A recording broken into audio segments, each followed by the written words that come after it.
മുടിയൊക്കെ വളർത്തി ഇതിന്റെ പഠനവുമായി ബന്ധപ്പെട്ട് യാത്ര നടത്തിയിട്ടുണ്ട്. മുടി വളർന്ന ചെറുപ്പത്തിലാണല്ലോ. അത് ഞാൻ സ്വാമിയായി. കാരണം ഞാൻ പിന്നെ അമ്പലത്തിനെ കിടപ്പായി. അമ്മയുടെ മുറ്റം തൂത്ത്, അമ്മയുടെ എന്താ പറയുക, പൂജ കാര്യങ്ങളൊക്കെ നോക്കി 9 വർഷം അങ്ങനെ അമ്മയുടെ നടയിലെ കിടന്നു. അമ്മയുടെ നടയിൽ കിടന്നപ്പോഴാണ് എനിക്ക് കുറച്ചുകൂടി കാര്യങ്ങൾ വിശാലമായിട്ട് ചിന്തിക്കാൻ പറ്റും. അങ്ങനെ ആദ്യത്തെ കടി കിട്ടിയതിന് ശേഷമാണ് ഇതൊക്കെ ഉണ്ടാകുന്നത്. ആദ്യത്തെ കടി തന്നെ മുന്നേ കാലത്ത് ഞാൻ അമ്പലത്തിൽ പോകുന്നത് തന്നെ ഞങ്ങൾ വിശപ്പ് മാറ്റാൻ വേണ്ടിയാണ്. കാരണം ഈ അമ്പലമായിട്ട് ബന്ധപ്പെടുന്നത് തന്നെ ഞങ്ങളൊക്കെ എൻ്റെ ഒരു 8-9 വയസ്സുള്ള സമയത്ത് അന്നൊക്കെ വലിയ പാടശേഖരമാണ്. ഉള്ളൂര്, ഇളംകുളത്ത് ക്ഷേത്രം മുതൽ ഉള്ളൂര് വരെ പ്രശാന്തിന് വലിയ ഒറ്റപ്പാടാണ്. അപ്പൊ ഞങ്ങൾ ഈ പാടത്തിന്റെ നടുക്കൂടി അമ്പലത്തിൽ 2 കുടുംബങ്ങളുണ്ട് എൻ്റെ വീടിൻ്റെ അടുത്ത്. കരവല കുടുംബം, പുതുവെട്ടി കുണത്ത് കുടുംബം. അല്ല, കരവല കുടുംബവും പോസ്റ്റ് ഓഫീസ് കുടുംബം. അപ്പൊ ഇവർക്ക് മലയാളം 1-ാം തീയതി 2-ാം തീയതി 2 വിളക്ക് അമ്പലത്തിൽ, ഇവരുടെ കുടുംബക്ഷേത്രം. അപ്പൊ ഇവർ ഈ വഴിപാട് തന്നേക്കുന്നത് 5:30 വഴിപാടിന് പോറ്റിയൊന്നും വെള്ളിയിരിക്കുന്നില്ല, വഴിപാടിന് സാധനം എത്തിക്കണം. തിരിച്ച് ഞങ്ങൾ 7:00 മടങ്ങി വരും. അപ്പൊ അവരുടെ കുടുംബത്തിൽ ആരും നമ്മുടെ ഇവിടെ ഉണ്ടാവും. അപ്പൊ നമ്മൾ ഇത് കൊണ്ട് തിരിച്ചു കൊടുക്കുമ്പോൾ, ഈ വഴിപാട് കൊണ്ട് തിരിച്ചു കൊടുക്കുമ്പോൾ അവര് നമുക്ക് ഒരു ചെറു ചോറും മീനോ എന്തെങ്കിലും നമുക്ക് തരും. അതിനുവേണ്ടി മാത്രമാണ് നമ്മൾ പോകണം. അന്നത്തെ നമ്മുടെ വീട്ടിൽ ദാരിദ്ര്യം ഉള്ളപ്പോൾ അവിടെ നിന്ന് ടേസ്റ്റ് ആയിട്ടുള്ള സാധനം കിട്ടുമ്പോൾ അത് കഴിക്കാൻ വേണ്ടി മാത്രമാണ് ഞങ്ങൾ 1-ാം തീയതി 2-ാം തീയതി ഞങ്ങൾ കാത്തിരിക്കും. അതിനു വേണ്ടി മാത്രം അങ്ങനെ എനിക്ക് അമ്പലമായിട്ട് ബന്ധപ്പെടുന്നത്. അത് കഴിഞ്ഞിട്ടാണ് അവിടെ ആ പ്രായം കൂടി വരുന്നത്. അതൊട്ട് അടുപ്പമായി, പിന്നെ അവിടെ കിടപ്പായി. ഒരു 10-ാം ക്ലാസ്സിൽ പിന്നെ അവിടെ കിടപ്പായി. അമ്മയുടെ പാദസേവ ചെയ്ത് അവിടെ കിടക്കുന്ന സമയത്ത് എനിക്ക് ആദ്യത്തെ കടി കിട്ടുന്നു. അപ്പോഴേ സ്വപ്നം കാണും, ഞാൻ മരിക്കുന്നു, ഞാൻ ആത്മാവായി തിരിച്ചു വരുന്നു. ആത്മാവായി ഞാൻ വീണ്ടും അമ്മയ്ക്ക് മുന്നിലേക്ക് ഫ്രണ്ടിലത്തെ ഗേറ്റിൽ കൂടെ ഇങ്ങനെ പഴയ ഗേറ്റിൽ കൂടെ കയറി തൊഴാനിട്ട് ഇങ്ങനെ കയറുന്നു. അപ്പൊ എനിക്ക് കാലകത്തോട്ട് വെക്കാൻ പറ്റുന്നില്ല. ഞാനിങ്ങനെ മാറി. ഇപ്പൊ എൻ്റെ അടുത്ത് ഒരാൾ പറഞ്ഞപ്പോൾ എനിക്ക് രോമാഞ്ചം ഉണ്ടാകുന്നുണ്ട്. ഒരു അന്ധവിശ്വാസം ഒന്നുമല്ല, എൻ്റെ അനുഭവമാണ്. അന്ധവിശ്വാസം ഒന്നുമല്ല, എൻ്റെ അനുഭവമാണ്. ഞാനൊരു എന്താ പറയുക, അമിതമായിട്ട് എല്ലാത്തിനും വിശ്വസിക്കുന്ന ഒരാളാണ്. അപ്പോൾ ഞാൻ അപ്പൊ എന്നെ പറഞ്ഞാൽ മണ്ട, നീ തിരിച്ചു പോകുന്ന ഒരു കുട്ടി എൻ്റെ മുന്നിൽ എന്ന് പറഞ്ഞു. ഇപ്പൊ നല്ല പട്ട് പാവാട എടുത്ത്, ഈ വീതി കനമുള്ള ഒരു പട്ട് എടുത്തൊരു പെൺകുട്ടി, നീ തിരിച്ചു നിനക്ക് സമയമല്ല, തിരിച്ചു പോ. അപ്പൊ ഡോക്ടർമാർ മരിച്ചു എന്ന് സ്ഥിരീകരിച്ച് കഴിഞ്ഞു ആ കാലം. അതാണ് എൻ്റെ ഓർമ്മ. എല്ലാവരും പറയുന്നുണ്ട് അങ്ങനെയാണ്. ഇല്ല, ഇനി രക്ഷയില്ല എന്ന് ഡോക്ടർ പറയുന്ന സമയത്ത് തന്നെ ഇവിടെ നിൽക്കുന്നത്.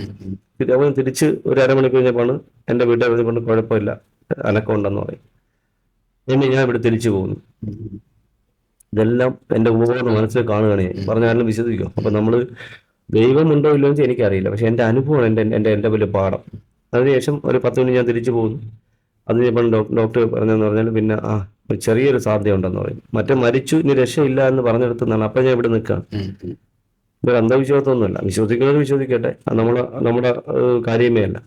എൻ്റെ വിശ്വാസം എൻ്റെ ഏറ്റവും വലുതാണ്. ഞാൻ ചിലപ്പോൾ മരിച്ചിരിക്കുക എങ്ങനെ ആരാധിക്കും, അത് എൻ്റെ വിശ്വാസമാണ്. ചിലപ്പോൾ ഞാൻ ഒരു തേങ്ങ എടുത്ത് വെച്ച് ആരാധിക്കും, എൻ്റെ വ്യക്തിപരമായ. അങ്ങനെയാണ് ഞാൻ അമ്പലമായിട്ട് പിന്നെ ബന്ധം. പിന്നെ നമ്മുടെ മുന്നിൽ തന്നെ കിടപ്പുണ്ട്. ക്ഷേത്രവുമായി ബന്ധപ്പെട്ട് നിലനിൽക്കുന്ന ഈ മിത്തുകൾ, ഞാൻ ലോകത്ത് പാമ്പിനെ മാത്രം ആരാധിക്കുന്ന ഒരാളാണ്. ഞാൻ എൻ്റെ വ്യക്തി സ്വാതന്ത്ര്യമാണ്. ലോകത്ത് പാമ്പിനെ മാത്രം ആരാധിക്കുന്ന ഒരാളാണ്. പാമ്പിനെ മാത്രമേ ഞാൻ ആരാധിക്കൂ. എന്തുകൊണ്ടാണ് പാമ്പിനെ ആരാധിക്കുന്നത്?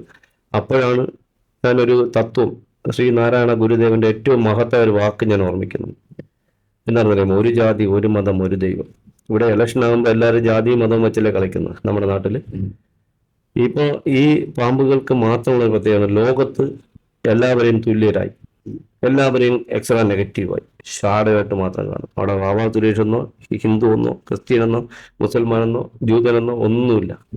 എല്ലാവരെയും ഒരു നേരം. അവർക്ക് കാഴ്ചയില്ല, ഒരു നേരിടായിട്ട് മാത്രം കാണുന്നു. കേൾവിയില്ല, ചെവി കൊണ്ട് കേൾക്കാനില്ല. നമ്മൾ ഏത് മതത്തിന്റെ വിശ്വാസം? പാമ്പിനെപ്പോഴും കാഴ്ചയില്ല. പാമ്പിന് കണ്ണുണ്ടെങ്കിലും കാഴ്ചയില്ലാത്ത ജീവിയാണ്. അപ്പൊ എല്ലാരെയും ഷാഡയായിട്ട് മാത്രം കാണുന്നു. എല്ലാവരും ഒരുപോലെയാണ്. അവിടെയല്ലേ ഒരു മതത്തിന്റെ വിശ്വാസം? കാഴ്ചശക്തി ഇല്ല, ഷാഡയായിട്ട് മാത്രമേ കാണാൻ പറ്റുള്ളൂ. ഷാഡോ നേരില്ല. അത് കാഴ്ചയാണ് നമുക്ക് പറയാം. ചെവിയുണ്ട്, തൊലിയുണ്ട്, മുടിയൊന്നും കേൾക്കാൻ പറ്റില്ല. തൊലിയുണ്ട്, മുടി കേൾക്കാൻ പറ്റില്ല. ഈ മകുടി തട്ടിപ്പല്ല. മകുടി ഇങ്ങനെ ചലിപ്പിക്കുന്നുണ്ടല്ലോ കളിക്കുന്നത്, അത് ആടുന്നത്. അത് ഏതൊരു ജീവിയുടെ മുന്നും മകുടി ഇങ്ങനെ ചലിപ്പിക്കുമ്പോൾ എന്തുകൊണ്ട് നിങ്ങൾ ചിന്തിക്കും?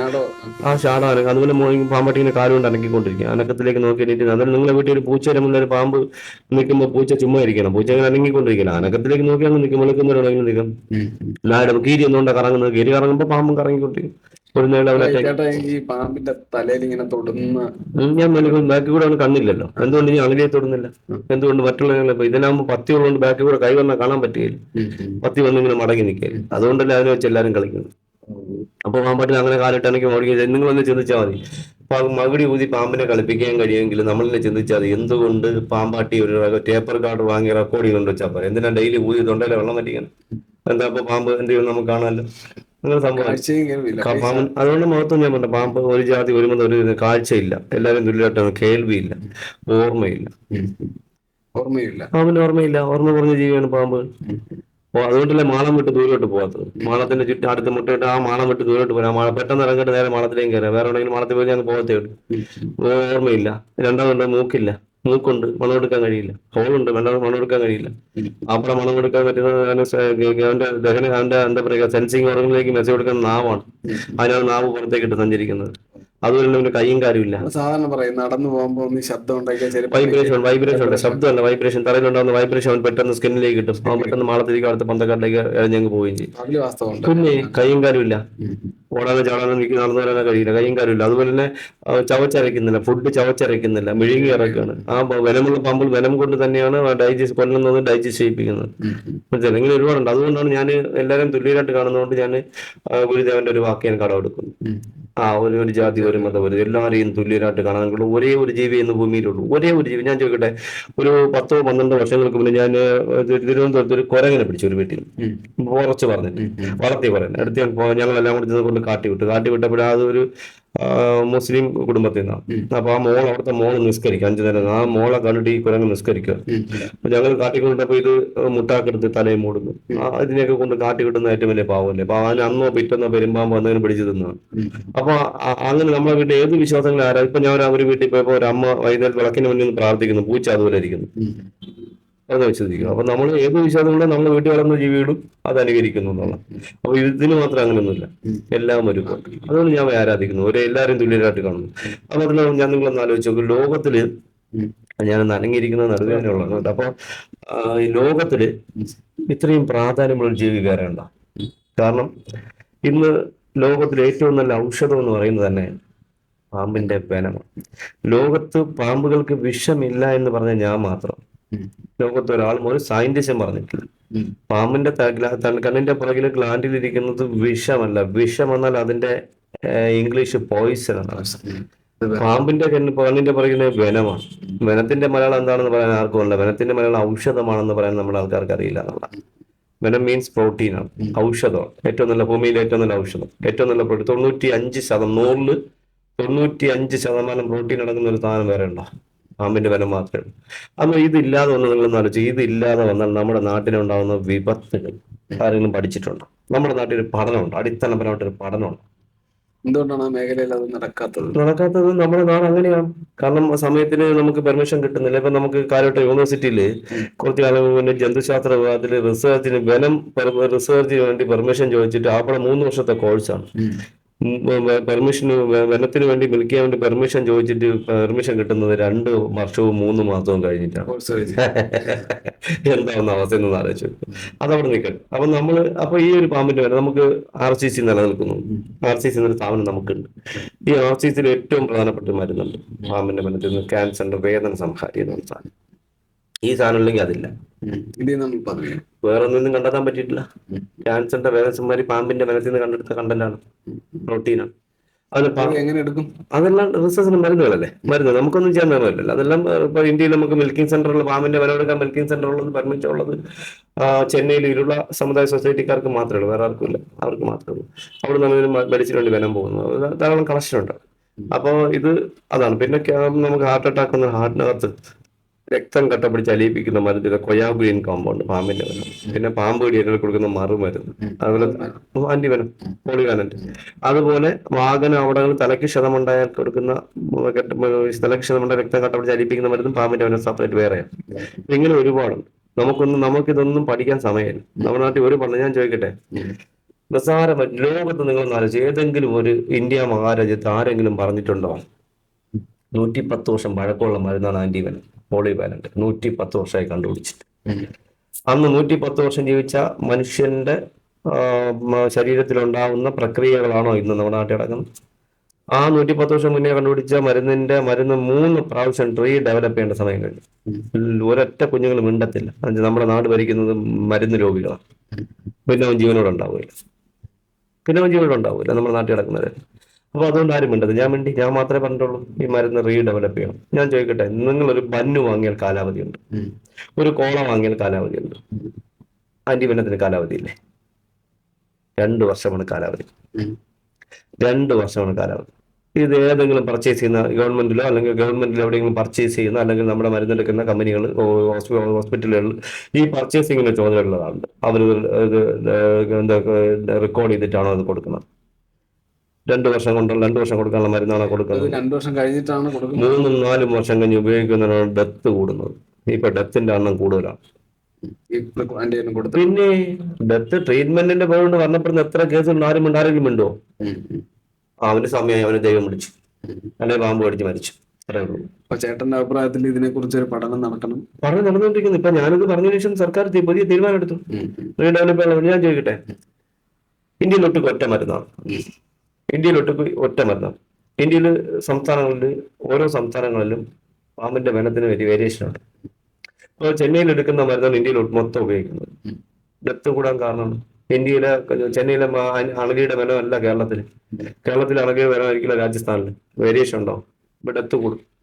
അപ്പൊ അതേത് സംസ്ഥാനങ്ങൾ മരുന്ന് ഡെവലപ്പ് ചെയ്യണം.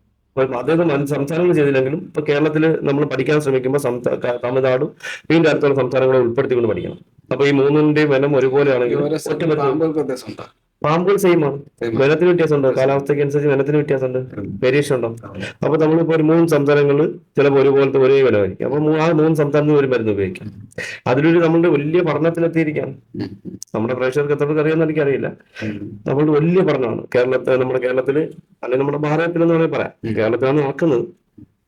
പ്രഗ്നൻസി കിറ്റ് പോലെ ഒരു കിറ്റ് നമ്മൾ ഡെവലപ്പ് ചെയ്യുന്നത്. നമ്മൾ വെച്ചാൽ എന്റെ പ്രിയപ്പെട്ട സുഹൃത്ത് ശ്രീമാൻ ദിലീപ് അവർ ഡോക്ടർ, ഇപ്പൊ സയന്റിസ്റ്റ് ആണ്. ഡോക്ടറായ സമയത്ത് നമ്മൾ അദ്ദേഹത്തെ പരിചയപ്പെട്ടു, ഡോക്ടറേറ്റ് പഠിച്ചുകൊണ്ട സമയത്ത്. അപ്പൊ ഇതിപ്പോ സയന്റിസ്റ്റ്. അപ്പൊ അവര് 3-4 ഡോക്ടർമാർ ചേർന്നുകൊണ്ട് ഒരു സംഘടനയിൽ നിന്നുകൊണ്ട് അവരൊരു കിറ്റ് ഡെവലപ്പ്. പിന്നെ സർക്കാർ അനുമതി കൂടി മാത്രമേ നമുക്ക് ചെയ്യാൻ പറ്റുള്ളൂ, അല്ല നമുക്ക് ലോക്കലായിട്ടൊന്നും ചെയ്യാൻ പറ്റില്ല. അപ്പൊ ഇവര് ആദ്യം ചെയ്തത് സർക്കാർ അനുമതി കൂടിയല്ല, ഇവർക്ക് റിസർച്ച് ചെയ്യുന്നു. പിന്നെ പെർമിഷന് വേണ്ടി സർക്കാർ പെർമിഷൻ സബ്മിറ്റ് ചെയ്ത് വിജയിച്ചു. അപ്പൊ ഇത് പ്രഗ്നൻസി ഇപ്പൊ നമുക്കൊരു പാമ്പ് കടി ഏറ്റാൽ നമ്മുടെ ഭാരതത്തിൽ ഇപ്പൊ നടക്കുന്നത്, കടിയേറ്റാളുടെ രക്തം എടുത്ത് പരിശോധനയ്ക്ക് അയക്കും. 1 മണിക്കൂർ കഴിഞ്ഞേ വരുള്ളൂ.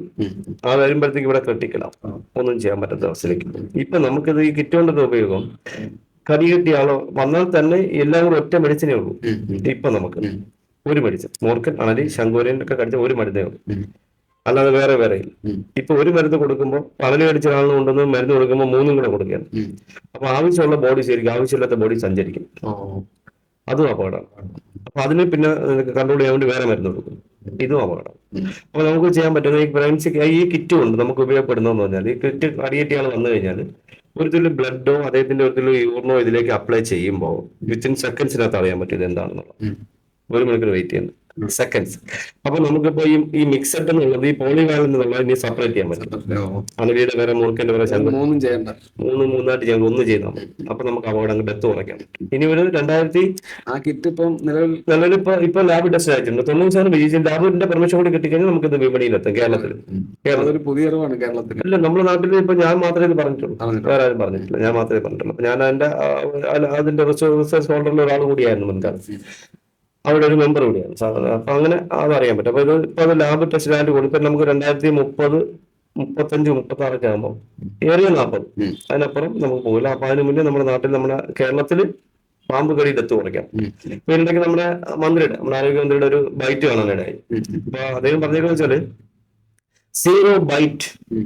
കേരളത്തിൽ പാമ്പ് കടിയില്ല, പക്ഷെ പറഞ്ഞു തെറ്റിപ്പോയതാണ്. 0 ഡെത്ത് എന്നാണ് അദ്ദേഹം ഉദ്ദേശിച്ചത്. 0 ബൈറ്റ് ഒരിക്കലും ഉണ്ടാവാൻ പോകുന്നില്ല, ഒരിക്കലും ഉണ്ടാവില്ല. ബൈറ്റ് ഉണ്ടാവും. ഡെത്ത് 0 ഡെത്തിലേക്ക് നമുക്ക് പോകാം. പക്ഷെ അതിന് കുറച്ച് കടമ്പകളുണ്ട്.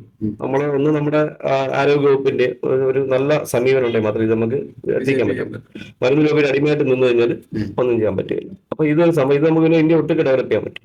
അപ്പൊ ഇത് കണ്ടുപിടിച്ച ആദ്യം നമ്മൾ മാത്രം. അപ്പൊ നമുക്കിത് പർച്ചേസ് ചെയ്യാൻ പറ്റും, വെളിയിലത്തേക്ക് വിൽക്കാൻ പറ്റും, പാറ്റന്റ് വിൽക്കാൻ പറ്റും. പാറ്റന്റ് ആയിട്ട് വിട്ട് പിന്നെ നമുക്ക് ഇത് ഉപയോഗിക്കാൻ പറ്റില്ല. നമ്മൾ അതിന് കൊടുത്തിട്ട് തന്നെ വാങ്ങിക്കേണ്ടത്. ഈ സാധനം നമുക്ക് കൊടുക്കാൻ പറ്റും. പിന്നെ മുറന്നില്ല നമ്മൾ എന്തെങ്കിലും കണ്ടുപിടിച്ച് നമ്മൾ വിറ്റാൽ നമ്മുടെ നാട്ടിൽ വേറെ ആകാൻ പറ്റും. എന്താണെന്ന് അറിയാമോ? കപ്പയിൽ നിന്ന് ഹാർട്ട് ഓപ്പൺ സർജറിയുടെ നൂല് കണ്ടുപിടിച്ച രാജ്യമാണ് നമ്മളെ സാധനം വിറ്റു. ഇനി നമുക്ക് ഉപയോഗിക്കണം, അവരിൽ നിന്ന് വാങ്ങിക്കണം. സാധനം വിലയ്ക്ക് വാങ്ങിച്ചാൽ ഇത് നമ്മൾ ഇതിന്റെ സാധനം സീക്രട്ടായിട്ട് നമ്മളെ തന്നെ ഇരിക്കണം. ഈ മരുന്ന് നമുക്ക് വിൽക്കാം, കിറ്റ് നമുക്ക് വിൽക്കാമല്ല, കിറ്റ് നമുക്ക് വിൽക്കാം. അത് നമുക്ക് ലാഭമല്ല. ഏകദേശം 90% വിജയത്തിലാണ്. ഒരു 90% ഇപ്പൊ ഈ പെർസെന്റേജ് കിട്ടിയാൽ നമ്മൾ 100 കഴിഞ്ഞു. ഞാൻ പറഞ്ഞു ഇപ്പൊ നാളെ മറ്റന്നാളൊന്നും ഞാൻ പറയുന്നില്ല. ലാബ് ടെസ്റ്റ്, ലാൻഡ് ടെസ്റ്റ് കാര്യങ്ങളുണ്ട്. ഇപ്പൊ ഒരു 75-80% വിജയിപ്പോൾ ഈ കിറ്റ് വന്നു കഴിഞ്ഞാൽ ഡെത്ത് കുറയ്ക്കണം. പറഞ്ഞ പോലെ രക്തമോ അല്ലെങ്കിൽ മൂത്രമോ വെച്ച് നമുക്ക് സെക്കൻഡ്സിനകത്ത് അറിയാൻ പറ്റിയത് പെട്ടെന്ന് നമുക്ക് മരുന്ന് അപ്ലൈ ചെയ്യാൻ പറ്റും. അപ്പൊ അപകടം കുറയ്ക്കാം. ഇതൊക്കെ കൊണ്ട് ഞാൻ ഒരു കാര്യം ചോദിക്കട്ടെ, ഈ അടുത്ത കാലത്ത് ഒരു പൊട്ടത്തരം എഴുന്നള്ളിച്ചുകൊണ്ട് ആരോ പറയുന്നുണ്ടായിരുന്നു, പാമ്പ് കടിച്ചാൽ വീട്ടിലിരിക്കൂ, ആംബുലൻസ് വരും കൊണ്ടുപോവാൻ. എങ്ങോട്ടാണെന്ന് മാത്രമേ ഇവര് പറയുന്നില്ല. മോർച്ചറിയിലേക്കാണോ ശ്മശാനത്തിലേക്കാണോ എന്നുള്ളത് എനിക്കറിയില്ല. എന്ത് വിവരക്കേടാണെന്നറിയാം എഴുന്നള്ളിക്കണേ. ഇതെന്താ മറിഞ്ഞു വീണ് തൊലി പോയതാണ്. വെയിറ്റ് ചെയ്തിരിക്കാം. വിത്തിൻ സെക്കൻഡ്സ് ഇടയിൽ ഡെത്ത് ഇങ്ങനെ ബ്ലഡിൽ കൂടെ പൊക്കോണ്ടിരിക്കുന്നതാണ്. ഡെത്ത് വരേണ്ട ഒരു സാധനത്തിന് ആംബുലൻസ് വരുന്നവരെ കാത്തിരിക്കാൻ. എനിക്ക് വെഞ്ഞാറമൂട്ടിൽ മണ്ഡലം വെച്ചൊരു കടി കെട്ടിയിട്ട് 1.5 മണിക്കൂറിനാണ് ഞാൻ മെഡിക്കൽ എത്തുന്നത് ആംബുലൻസിൽ. ഇത്രയും വണ്ടിയില്ലാത്ത കാലഘട്ടത്തിൽ ആംബുലൻസ് വേറെ നിൽക്കുന്നവർ ചിലപ്പോൾ 3/4 മണിക്കൂർ ഇവിടെ എത്തുമ്പോൾ ഇദ്ദേഹത്തിന്റെ കാര്യം സ്വാഹ, മൂക്കിൽ പഞ്ഞി വെച്ചിട്ടായി. അങ്ങനെയൊന്നും മണ്ടത്തരം കാണിക്കരുത്.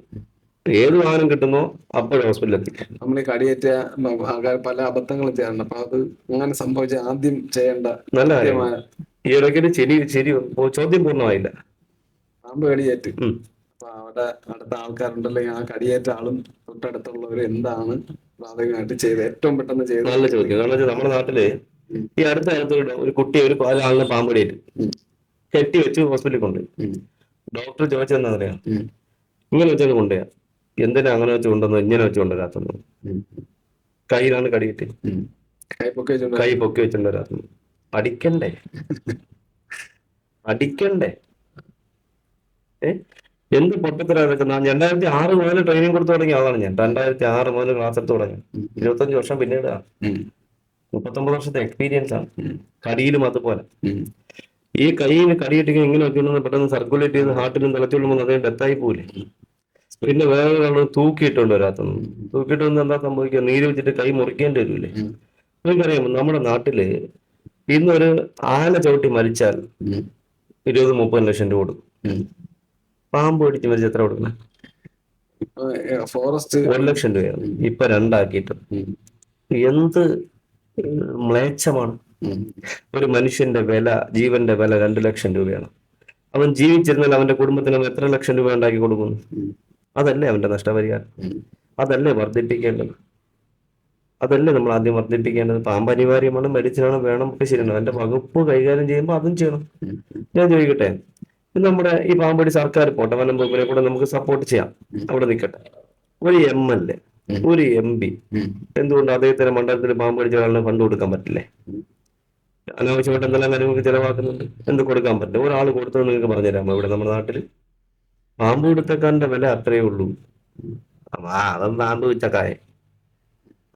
പിടുത്തക്കാരെ ഇങ്ങനെ കാണുന്നു എന്നുള്ളതാണ്. നമ്മൾ നായ് പിടുത്തക്കാർക്ക് എന്ത് വില ഉണ്ടെന്ന് നല്ല അടിപൊളി എന്തെല്ലാം ഫെസിലിറ്റീസ് ആണ്. ഈ പാമ്പ് പിടുത്തക്കാരൻ പാവപ്പെട്ടവൻ, ഞാൻ ചോദിക്കട്ടെ, പാവപ്പെട്ട പാമ്പ് പിടുത്തക്കാരൻ രാവിലെ ജോലിക്ക് പോകാൻ ഇറങ്ങുമ്പോഴായിരിക്കും അവന്റെ കോള് വരുന്നത്. അവിടെ ചെല്ലുമ്പോൾ അവന്റെ മതിൽക്കെട്ടിനകത്തായിരിക്കും. അവ ഈ മതിലൊക്കെ പിടിച്ച് ചെല്ലുമ്പോൾ ഉച്ച കഴിയും. അവനൊന്നും ജോലിക്ക് പോകാൻ പറ്റില്ല. അവന്റെ വീട്ടിൽ അവന്റെ ഭാര്യയ്ക്കും മക്കൾക്കും അവന്റെ സൈക്കിൾ പമ്പ് എടുത്തുകൊണ്ട് കാറ്റടിച്ചു കൊടുക്കും വീട്ടിൽ വയറ്റിൽ. അപ്പൊ ആ വീട്ടിൽ നിന്ന് പൈസ വാങ്ങണ്ടെന്ന് പറയുന്നത്, ഒരു വീട്ടിൽ പാമ്പ് വന്നു, പിടിച്ചു, അവരെ കടിച്ചു. ആ ആളിന് കഴിച്ചാൽ അവർക്ക് എത്ര ലക്ഷം രൂപ ചെലവ് വരും? അതിൽ നിന്ന് 1000-ഓ 2000-ഓ പോണ ആളിന് കൊടുക്കുന്നുണ്ട്. എന്താണ് കുഴപ്പമുള്ളത്? അവന് ഭാര്യ ഉണ്ടാവും, മക്കളുണ്ടാവും, അവന് ജോലിക്ക് പോകാൻ പറ്റുന്നില്ല. ഇന്ന് ഏതെങ്കിലും എന്താ പറയാ, ഏത് രക്ഷാപ്രവർത്തനത്തിനാണ് ഫണ്ടില്ലാത്തത്? എല്ലാരും പറയുന്നത് ഫ്രീ ആണ്. ആരാ പറഞ്ഞ ഫ്രീ എന്ന്? ഇവിടെ നമുക്ക് പാവപ്പെട്ടവനാകുമ്പോൾ അവന് ചോദിക്കാനും പറയാൻ ആരും ഇല്ലല്ലോ. ഇവര് ഇന്ന് എത്ര വലിയ ആൾക്കാർ പാമ്പിനെ പിടിക്കുന്ന മേഖലയിലുണ്ട്. ഇപ്പൊ IT മേഖല കുറെ പേരുണ്ട്. അവര് 1-2 ലക്ഷം രൂപ ശമ്പളം വാങ്ങിച്ചിട്ട് ജോലിയും കഴിഞ്ഞ സമയത്താണ് അവര് സേവനം ചെയ്യാൻ നടക്കുന്നത്. അതിപ്പോ വന്നവര് നിങ്ങൾക്ക് സത്യം അറിയാമോ? ഈ വനം വകുപ്പ് ഒരു ബലൂൺ ഉണ്ടാക്കി വെച്ചിട്ടുണ്ട്. ഒരു ബലൂണിന്റെ അവസ്ഥ എപ്പോഴും പൊട്ടാം. ഒരാളിന്റെ പേരിലുള്ള ഒരു ആപ്പ് ക്രിയേറ്റ് ചെയ്ത് സർക്കാരിന്റെ എംബ്ലം വെച്ച് വർക്ക് ചെയ്യുന്നു എന്നുള്ള കേരളത്തിൽ. ഒരാളിന്റെ പേരിലുള്ള ഒരു ആപ്പ്, ഒരു വ്യക്തിയുടെ അദ്ദേഹത്തിന്റെ, അത് ചാരിറ്റബിൾ ട്രസ്റ്റ് ആണ്. ലെപ്പേഡ് എന്നാണ് അതിന്റെ സംഘടനയുടെ പേര്. Charitable trust. അതിന്റെ പേരിലുള്ള ആപ്പ് വെച്ചൊരു ബലൂൺ വെച്ച് വനം വകുപ്പ് എന്നൊരു പാമ്പ് കൊടുത്ത നമ്മുടെ സംഭവമാണ്. ആരുടെയോ തലയിൽ ഉദിച്ച കൈക്കൂലി വാങ്ങിയിട്ടുള്ളൊരു സംരംഭമാണ്. അത് വേറെ ഒന്നുമല്ല. ആരോ നല്ലതായിട്ട് കാശ് വാങ്ങിയിട്ടുള്ളതായിരുന്നു. അത് അവർ ഇവിടുത്തെ ഡീറ്റെയിൽസ് മൊത്തം അവരുടെ സൈറ്റിലേക്ക് ചെല്ലുന്നു. അവരിത് പർച്ചേസ് ചെയ്തു. എന്നിട്ട് അവര് ഉണ്ടാക്കി വെച്ച കിറ്റ് 3500 കൊടുത്ത് കിറ്റ് പാമ്പിനെ പിടിക്കുന്നവർക്കെല്ലാം സർക്കാർ കിറ്റ് വാങ്ങിക്കും. ഈ കിറ്റ് വാങ്ങിക്കുന്ന പൈസ 10 പാമ്പ് കൊടുത്തക്കാരന് ചികിത്സാ സഹായം ചെയ്യാം. പരിശീലനം അവർ കൊടുക്കും. പരിശീലനം കൊടുത്തോണ്ടിരിക്കുന്നത്. പരിശീലനം കൊടുത്താൽ എനിക്ക് തമാശ എന്നറിയാം, പാമ്പ് കടിയില്ലാത്ത പാമ്പ് കൊടുത്തേക്കാം. എനിക്ക് മാത്രമേ കടിയിട്ടു. ഞാൻ 2006 ട്രെയിനിങ് കൊടുത്തു തുടങ്ങി 25 വർഷമായി. ഒരാളിന് കടി കിട്ടിയില്ല. ഞാൻ ട്രെയിനിങ് കൊടുത്ത ഒരാളിന് കടി കിട്ടിയില്ല. എനിക്ക് കടിയിട്ടുന്ന ഒരു ആഘോഷം. എന്നിട്ട് ഇപ്പൊ ഇവരിൽ ഒരാൾ ട്രെയിനിങ് കൊടുത്തു തുടങ്ങിയ ആളിന് 148 പേർക്ക് കടി കിട്ടി. ആരെങ്കിലും വാർത്ത ചെയ്തിട്ടുണ്ട്? ആരും അറിഞ്ഞില്ല. ഒറ്റ കുഞ്ഞൊരു വാർത്ത ഒളിച്ചു വെക്കും. ഇതിൽ ഏറ്റവും വലിയ തമാശ എന്താണെന്ന് അറിയാം, ഞാൻ 238 രാജവമ്പലം പിടിച്ചു. 238 1000 ആവേണ്ടതാണ്. ഞാൻ തന്നെ ആളുകളെ പേടി മറ്റേ ഇപ്പൊ എല്ലാരും പാമ്പ് കൊടുത്തേക്കാം, ചാക്കിലും കുപ്പിയിലൊക്കെ പിടിച്ചു തുടങ്ങി. അപ്പൊ ഇവര് 2 പേർക്ക് രാജവമ്പലം കടിയിട്ട്, ഈ ട്രെയിനിങ് അടിയൊക്കെ 2 പേർ സർക്കാരിന്റെ മണ്ണാങ്കട്ടയിലുള്ളവര് 2 പേർക്ക് കടിയിട്ട്. ആരും അറിഞ്ഞില്ല. എന്നെ പേടിച്ചിട്ട് ഞാൻ അറിഞ്ഞ വാർത്തയാക്കുമെന്നും പറഞ്ഞുകൊണ്ട് പാലോട് കടികെട്ടിയ ഒരാളിനെ ഈ പാരിപ്പള്ളി ESIയിൽ മെഡിസിൻ ഇല്ലാത്ത സ്ഥലത്തുകൊണ്ട് അഡ്മിറ്റ് ചെയ്തിരുന്നു. Paripally medical college. Paripally medical college എന്ത് ഫെസിലിറ്റി, ഞാൻ കുറ്റമായിട്ട് പറയാം, എന്ത് ഫെസിലിറ്റീസ് ഉള്ളതെന്ന് നിങ്ങളൊന്ന് പറയും. ഇവിടുന്ന് നേരെ മെഡിക്കൽ കോളേജിലേക്കാണ് റെഫർ ചെയ്യുന്നത്. ആ പാവപ്പെട്ട രാജവമ്പലം എടുത്ത് ഇവിടെ കൊണ്ടടി. ഞാൻ അവിടെ നിന്ന് അറിഞ്ഞ വാർത്തയാക്കുന്നുണ്ട്. എനിക്കെന്ത് ഒരാളിനെ കൊന്ന് ചോരടിക്കുക, ഇവന്മാരെന്നെ കൊന്ന്, ഇവന്മാരെന്നെ ചതയ്ക്കും പോലെ ഞാൻ തിരിച്ചു ചതയ്ക്കാൻ പോകുന്നില്ല. ഇവിടെ കൊണ്ട് അഡ്മിറ്റ് ചെയ്തു, ട്രീറ്റ്മെന്റ്. അതിന് തൊട്ട് മുന്നേ 5 ചെറുപ്പക്കാരന്റെ കടി കിട്ടി. ഇവിടെ കൊല്ലം ഏതാ ഹോസ്പിറ്റൽ ഉണ്ടായിരുന്നു. അതെ, ഇവരെ പഠിക്കണ്ടേ? ഇവരെ പൊളിച്ചിരിക്കുന്നതിന് നാണക്കേട്. എന്തിനാ പൊളിച്ചിരിക്കുന്നത്? കടി കിട്ടുന്ന എല്ലാവർക്കും കിട്ടും. നമ്മൾ ഓടി വാങ്ങി ഓടുന്ന വണ്ടിയിൽ അപകടത്തിൽപ്പെടുന്നില്ല, കോടികൾ കൊടുത്ത് വാങ്ങുന്ന വണ്ടി അപകടത്തിൽപ്പെടുന്നില്ലേ, ആള് മരണപ്പെടുന്നില്ല. എന്തുകൊണ്ട് ഒളിച്ചു വെക്കണേ? ഇവരെയൊക്കെ പഠിക്കേണ്ടതാണ് നമ്മൾ. എത്ര കടി കിട്ടി, എത്ര വെനം കയറിയിട്ടുണ്ട്, എത്ര മൈൽ ആന്റി വെനം കൊടുത്തു. അപ്പൊ ഇത് അടുത്ത തലമുറയ്ക്ക് പഠിക്കാൻ ഉപകാരം. ഇപ്പൊ പഠിച്ചാൽ അത് അടുത്ത തലമുറയ്ക്ക് ഈസിയായിട്ട് ഡോക്ടർമാർക്ക് ട്രെയിനിങ് എന്താ പറയുക, ട്രീറ്റ്മെന്റ് ചെയ്യാൻ പറ്റും. ആ രാജവമ്പലം അടിച്ചാൽ ഈവൻ നമുക്ക് മരുന്ന്, പക്ഷെ രാജവമ്പലം നമുക്കിവിടെ മരുന്നില്ല, ഇന്ത്യയില്ല, വേൾഡ് തായ്ലാന്റിൽ മാത്രമേ ഉള്ളൂ. നമുക്കിവിടെ കേരളത്തില് ഈ 2 കടി മാത്രമേ റിപ്പോർട്ട് ചെയ്യൂ. പിന്നെ ഈ ഊഹാഭോഗങ്ങൾ വെച്ചുള്ള കടികൾ മാത്രം വയനാട്ടിൽ അവിടെയൊക്കെ ചെയ്തിട്ടുണ്ട്. മരണമുണ്ട് നമുക്ക് കേരളത്തിൽ ഒറ്റ മരണം, രാജവമ്പലത്ത് സ്ഥിരീകരിച്ച ഒറ്റ മരണമേ ഉള്ളൂ. പക്ഷെ അത് മരണമല്ല, മരണമാണ് പക്ഷെ പാമ്പ് കടി മരണമല്ല. നമ്മുടെ തിരുവനന്തപുരത്ത് സൂവിലെ കീപ്പർ ഹർഷാദ് രാജവമ്പലം കൊണ്ട് കടുപ്പിച്ച് ആത്മഹത്യ. അത് പറഞ്ഞത് സൂയിസാണെന്ന് പറഞ്ഞാൽ ഞാൻ മാത്രമേ ഉള്ളൂ. കാരണം വെച്ചാൽ കുറെ കാര്യങ്ങളുണ്ട്. കടിച്ചു മരിച്ചതാണ്. പക്ഷെ കടിച്ചു മരിച്ചെങ്കിൽ ഒരു പാമ്പ് കടി ഒരാളിന് കിട്ടി കഴിഞ്ഞാൽ വെള്ളപ്പെട്ട് വിളിച്ച് ആരെങ്കിലും വിളിച്ച് കൂട്ടും. പുള്ളി ഒന്നും ചെയ്യില്ല, പുള്ളി കടിയിട്ട് തറയിൽ കിടക്കാൻ. അത് മാത്രമല്ല രാജവമ്പലിന്റെ കൂട്ടിൽ ഇദ്ദേഹത്തിന് 12:30 കൂട്ടിൽ നിന്ന് പുറത്ത് പോകണം. ഇന്ത്യൻ നമ്മുടെ സൂര്യ തൊട്ടിയുടെ നിയമമാണ്. കീപ്പർമാർ 12:30 ശേഷം കൂട്ടിനകത്ത് നിൽക്കാൻ പറ്റില്ല. പുള്ളി 12:30 ശേഷം കൂട്ടിനകത്ത് നിൽക്കാം. 12 കൂട്ടിൽ നിൽക്കുകയാണ്. അത് പതുക്കെയാണ് തൂക്കുന്ന സമയത്ത് പാമ്പ് കൂട്ടിനകത്തില്ല. പാമ്പിനെ മാറ്റുകൂട്ടിൽ കൂട്ടിയതിനു ശേഷം ഇപ്പുറത്തെ കൂട്ടി കയറാൻ പാടില്ല. അങ്ങനെ പാമ്പ് കൂട്ടിനകത്തില്ല. അപ്പൊ അതിനകത്ത് ചെന്നപ്പോഴത്തേക്ക് അവിടെയാണ് കൂട്. അപ്പൊ പുള്ളി ഇതെല്ലാം കഴിഞ്ഞ് വെളിയിൽ ഇറങ്ങിയിട്ട് അവിടത്തെ കൂട് തുറന്ന് അതിനെ പിടിച്ചു വെച്ച് കടിപ്പിച്ചതിന് ശേഷം പാമ്പിനെ കൂട്ടിനകത്തിട്ട് കുറ്റിയിട്ടിട്ടാണ് തറയിൽ വീഴുന്നത്. അല്ല, കുറ്റിയിട്ടിട്ട് കടി കിട്ടിയാൽ നമ്മൾ എന്ത് ചെയ്യും? ഉടനെ വിളിച്ച് ആരെങ്കിലും വിളിച്ച് കൂട്ടും. രണ്ടാമത് കൂട്ടിനകത്ത് നിൽക്കാൻ നിയമമില്ല, കൂട്ടിനകത്ത് നിൽക്കുന്നു. 1 മണിക്കകത്ത് കൂട്ടിനകത്ത് 1 മണിക്ക് ബാക്കി എല്ലാ കീപ്പർമാരും കഴിക്കാൻ പോയി. പുള്ളി കൂട് തുറന്ന് താക്കോലിട്ടേക്കുന്ന സ്ഥലത്ത് നിന്ന് കൂട് തുറന്ന് താക്കോലെടുത്ത് കൂട് തുറന്ന് അകത്ത് കയറി കടിച്ച് കഴിച്ചു പോകണം. ആരും. പക്ഷെ പോസ്റ്റ്മോർട്ടം നമ്മൾ പത്രത്തിലൊക്കെ വന്നത് കടി കെട്ടി ഹോസ്പിറ്റലിൽ കൊണ്ടുപോയപ്പോൾ മനക്കല്ല, അങ്ങനെ മരിച്ചിട്ടാണ് കൊണ്ടുവന്നത്. ബോഡിയാണ്, അവിടെ അറിയാലോ. കടി കെട്ടി കൊണ്ടുവന്നത് പിന്നെ പോസ്റ്റ്മോർട്ടം മറ്റേ കുറേ സമയം എടുക്കില്ല. അപ്പൊ ഇതുകൊണ്ട് കടി കെട്ടി മരിച്ചിട്ടാണ് പോകുന്നത്. മറ്റേ പറഞ്ഞാൽ കടി കെട്ടി നേരെ ഹോസ്പിറ്റലിൽ പോകണം, അതല്ല മരിച്ചിട്ടാണ് കൊണ്ടുപോകുന്നത്. മരിച്ച സമയം കഴിഞ്ഞിട്ട് പുള്ളി ഒരു 10-20 മിനിറ്റിനകത്ത് കൂടി പോയാൽ ഒരു 10 മിനിറ്റ് കൂടി എടുക്കത്തില്ല. 1/2 മണിക്കൂർ ആനയ്ക്ക് പറയുന്നത്. മനുഷ്യന്റെ 10 മിനിറ്റ്. ആ രാജവമ്പലം സൂല് കൂട്ടിലുണ്ട്. അത് കടിയിട്ട് മരണപ്പെട്ട സ്ഥിതി. പക്ഷെ ഞാനാണത് സൂയിസൈഡ് ആണെന്ന് പറഞ്ഞത് ഞാൻ മാത്രം, വേറെ ആരും പറഞ്ഞിട്ടില്ല. പക്ഷെ പിന്നെ ഞാൻ പറയാത്ത കാര്യം വെച്ചാൽ ആദ്യത്തെ കുറെ മീഡിയയിൽ ഞാൻ പറഞ്ഞായിരുന്നു. പിന്നെ പറയാത്ത കാര്യം വെച്ചാൽ അവർക്ക് ഈ മരണപ്പെട്ട ആളിനൊരു ഇൻഷുറൻസ് ഉണ്ട്, മറ്റു കാര്യങ്ങൾ, പിന്നെ ആനുകൂല്യങ്ങളും കാര്യങ്ങൾ. ഇത് ആത്മഹത്യയാകുമ്പോൾ ഇതൊന്നും കിട്ടത്തില്ല. അപ്പൊ പിന്നെ ഞാനത് അങ്ങ് ഒഴിവാക്കി. നമ്മളായിട്ടൊരു പാവപ്പെട്ട കുടുംബത്തിന്റെ ജീവിതം ഇല്ലാതാക്കണ്ട. 2 കുട്ടികൾ, പ്രായമായ അപ്പനും അമ്മയും അപ്പയും ഉമ്മയും. പിന്നെ അതുപോലെ തന്നെ ഞാൻ വേറെ കാര്യങ്ങൾ പറഞ്ഞിട്ടുണ്ട്. ഭാര്യയ്ക്ക് ജോലി കൊടുക്കരുതെന്ന് ഞാൻ പറഞ്ഞിട്ടുണ്ട്. പക്ഷെ അവർ ജോലി കൊടുത്തു. കാരണം വെച്ചാൽ കുട്ടികൾ പ്രായം വരുമ്പോൾ കുട്ടികൾ കൊടുക്കണമെന്ന്. ഈ പെർമനന്റ് ജോലി. കാരണം അങ്ങനെയാണ്, കുട്ടികൾ കൊച്ചു കുട്ടികളല്ലേ. അപ്പോൾ ആണെങ്കിൽ കുഞ്ഞ് കുറച്ച് കഴിയുമ്പോൾ അമ്മയ്ക്ക് വേറെ കല്യാണം കഴിച്ച് പോവാം, അങ്ങനെയൊക്കെ ഉണ്ടാവും. നമ്മൾ നാട്ടുകാരണം നടക്കണം. അപ്പൊ അതുകൊണ്ട് ഈ കുട്ടികൾക്ക് പിന്നെ അതുകൊണ്ട് ആനുകൂല്യങ്ങളൊന്നും ഉണ്ടാകത്തില്ല. അപ്പൊ ആ കുട്ടിക്കല്ലേ ഇപ്പൊ അമ്മയ്ക്ക് തന്നെയാണ് കൊടുത്തു. അപ്പൊ അത് അങ്ങനെയൊക്കെ പോകുന്നു. ഇതാണ് എന്റെ യാത്രകളിൽ പഠിച്ച പാഠങ്ങൾ. ചേട്ടൻ പറഞ്ഞില്ല, നമ്മൾ സർക്കാർ ട്രെയിനിങ് കൊടുക്കുന്നത് 2 പേർക്ക് രാജവെമ്പാല കടിയേറ്റു, ഒന്ന് പാരിപ്പള്ളിയിലാണ് കൊണ്ടുവന്നത്. അപ്പൊ അതിനെ പഠനം നടത്തണം എന്ന് പറഞ്ഞു. എന്തുകൊണ്ടാണ് അത് അങ്ങനെ നടത്താതെ തന്നെ അത് എന്തുകൊണ്ടാണ് വിളിച്ചു വെച്ചത്? അത് എങ്ങനെ നമുക്ക് പഠനം നടത്തിയാൽ ഗുണകരമാകും? പിന്നെ നമ്മളിപ്പോ കടിച്ച ആൾ ഇപ്പൊ രാജവെമ്പാല അടിച്ച് മരിക്കുമെന്നാണ് നമ്മൾ പരക്കെയുള്ള ഒരു പഠനം പറയുന്നത്. ഇപ്പൊ കടിച്ചാൽ ജീവിച്ചിരിക്കുന്നു. അപ്പൊ എവിടെ കടിച്ചു, കടി കിട്ടാനുള്ള സാഹചര്യം എങ്ങനെയാണ്, എത്ര സമയം കൊണ്ട് ഹോസ്പിറ്റലിൽ എത്തി, ഹോസ്പിറ്റലും ഈ സ്ഥലവും തമ്മിൽ എത്ര ദൂരമുണ്ട്, പിന്നെ അതുപോലെ കൊണ്ടുവന്ന് തന്നെ ഫസ്റ്റ് എയ്ഡ് ആയിട്ട് എന്താ ചെയ്തത്, എത്ര മൈൽ ആന്റിവനം കൊടുത്തു, എത്ര ദിവസം ഇദ്ദേഹത്തിന് ഈ അവസ്ഥ തുടർന്നു, അവിടെ പഴുക്കുകയോ മറ്റോ ഉണ്ടായോ, ഇങ്ങനെ കുറെ പഠനങ്ങൾ ഉണ്ടാവണ്ടേ. നേരത്തെ ചേട്ടൻ പറഞ്ഞു മരുന്ന് നമുക്ക് ഇവിടെ ലഭ്യമല്ല. ഇപ്പൊ കൊടുത്ത കോമൺ ആയിട്ടുള്ള സാധനമാണ് കൊടുത്തിരിക്കുന്നത്. ഇങ്ങനെ കൊടുത്താൽ രക്ഷപ്പെട്ടിരിക്കുന്നു. അപ്പൊ അത് പഠിക്കേണ്ടല്ലേ നമ്മള്, അത് പഠനമാക്കേണ്ടേ നമ്മള്. ഈ സാധാരണ കോമൺ ആന്റിബയോട്ടിക് അല്ലെങ്കിൽ പോളിവാലിന് കൊടുത്തവര് റിക്കവർ ആയി. പിന്നെ വേറെ പ്രത്യേകതയുണ്ട്, കിങ് കോബ്രയുടെയും കോബ്രയുടെയും വെനം ഒന്നാണ്, രാജവെമ്പയുടെയും മൂർഖന്റെയും വെനം സെയിം ആണ്. അളവിൽ കൂടുതൽ രാജവെമ്പല കൊടുക്കുന്നുണ്ടെന്ന് മരണം സംഭവിക്കുന്നത്. ഇതൊന്നും ആർക്കും അറിയില്ല, ഒന്നും പഠനങ്ങളൊന്നും ഇല്ല ഇവിടെ. ഇതൊക്കെ പഠനങ്ങളാണ്. പക്ഷെ എത്ര ആൾ കൊണ്ടുവന്നോ, എത്ര അളവിൽ കിട്ടിയെന്നോ ഒന്നും പഠനം. ഇതൊക്കെ പഠിക്കേണ്ടതില്ല. ഒന്ന് ഞാൻ ചോദിക്കട്ടെ, ഈ രാജവെമ്പലക്കാരെ പാമ്പ് കടിയേറ്റ് ഹോസ്പിറ്റലിൽ ചെന്നാൽ, അല്ലെങ്കിൽ MBBS ചെയ്യുന്ന സ്റ്റുഡൻസിന്, അല്ലെങ്കിൽ MBBS ചെയ്യുന്ന ഡോക്ടർമാർക്ക്, അല്ലെങ്കിൽ ഡോക്ടർമാർക്ക് പാമ്പ് കടിയെ കുറിച്ച് എന്തെങ്കിലും കോഴ്സ് ഉണ്ടോ? ഇല്ല. അത് അനിവാര്യമില്ല, കോഴ്സ് അനിവാര്യമില്ലേ? ബാക്കി എല്ലാത്തിനെ കുറിച്ചുണ്ട്. പാമ്പ് കടിയേറ്റ് വരുന്നു, ആന്റിവനം ഈ എഴുതി വെച്ചിങ്ങനെ ആന്റിവനം കൊടുക്കുന്നു, രക്ഷപ്പെട്ടില്ലെങ്കിൽ എങ്ങനെ കൊടുക്കണം, എത്ര അളവിൽ.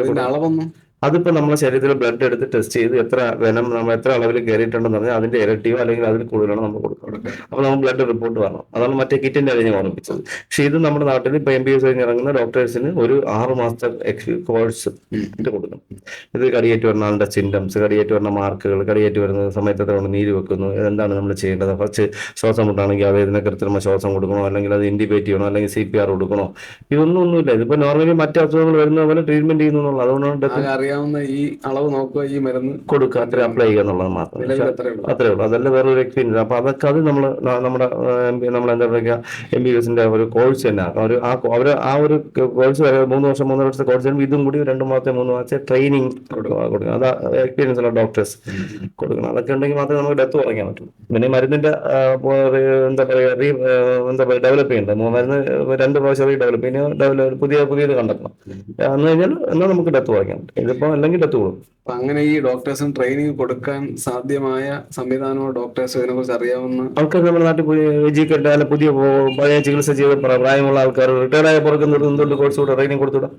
റിട്ടയർ ആയ ഡോക്ടർമാർക്ക് എന്തുകൊണ്ട് നമ്മുടെ കോളേജിൽ ട്രെയിനിങ് കൊടുക്കാൻ പറ്റുന്നില്ല? എന്തുകൊണ്ട് കൊടുക്കാൻ പറ്റുന്നില്ല? അവർ കൊടുക്കാമല്ലോ.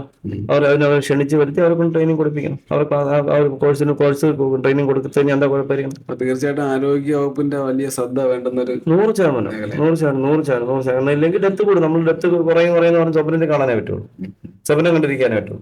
അല്ല, നേരത്തെ ഒരു ചോദ്യം ചോദിച്ചാൽ ഈ പാമ്പ് കടിയേറ്റ ആളിന് ചെയ്യേണ്ട ഫസ്റ്റ് എയ്ഡ് നല്ലതാണ്. നമ്മൾ പറഞ്ഞ് കെട്ടി വെക്കണം, കൈവർത്തി ചരത്തിലേക്ക് പോയി കമ്പടിയിട്ട് നമുക്ക് ചെയ്യണം. ആദ്യം ചെയ്യണമെന്ന് പേടിപ്പിക്കാതിരിക്കുക. ഇവിടെ നോക്കുന്ന വെച്ചാൽ ഇപ്പൊ നിങ്ങൾ ഈ ടെറസിന്റെ മണ്ടയിൽ നോക്കുമ്പോൾ നിങ്ങളുടെ ഏതെങ്കിലും രീതിയിലുള്ള ഒരു പിണക്കക്കാരനായിരിക്കും തൊട്ടടുത്ത് അദ്ദേഹത്തിനെ കടിച്ച് ചേരയായിരിക്കും. നിങ്ങൾ ഇവിടെ നിന്ന് വിളിച്ചാൽ അവൻ രാജവെമ്പലിനെ കടിച്ചെന്ന് പറഞ്ഞു, അവൻ അവരുടെ അറ്റാക്ക് ഒന്നും ചാവും. ചേരയാണ് കടിച്ച് നിങ്ങൾ കണ്ടു. നിങ്ങൾ ഏതെങ്കിലും രീതിയിലൊരു ശത്രു നിങ്ങളെന്നല്ല ഞാൻ പറഞ്ഞത്, കാണുന്നത് കെട്ടുന്നതാണ്.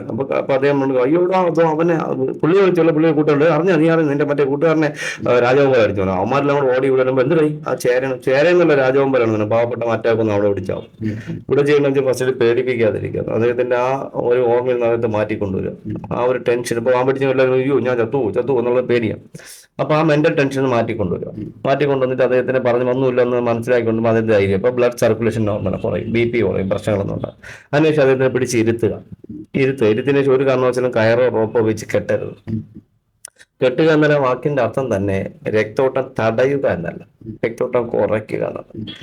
നമ്മൾ ധരിച്ചിരുന്ന വസ്ത്രം ഏതാണ്, അത് 2 വിരലോ 3 വിരലോ വീതിക്ക് നല്ല നീളത്തിന് കയറിയെടുക്കുക. നമ്മുടെ കൈ ഇങ്ങനെ നിവർത്തിയാൽ എൻ്റെ കൈക്ക് വളർന്നിരിക്കൊണ്ട് അറിയാൻ പറ്റില്ല. ഇങ്ങനെ നിർത്തിയാൽ 7 ഇഞ്ച് 9 ഇഞ്ച് അകലം ഉണ്ടാവും.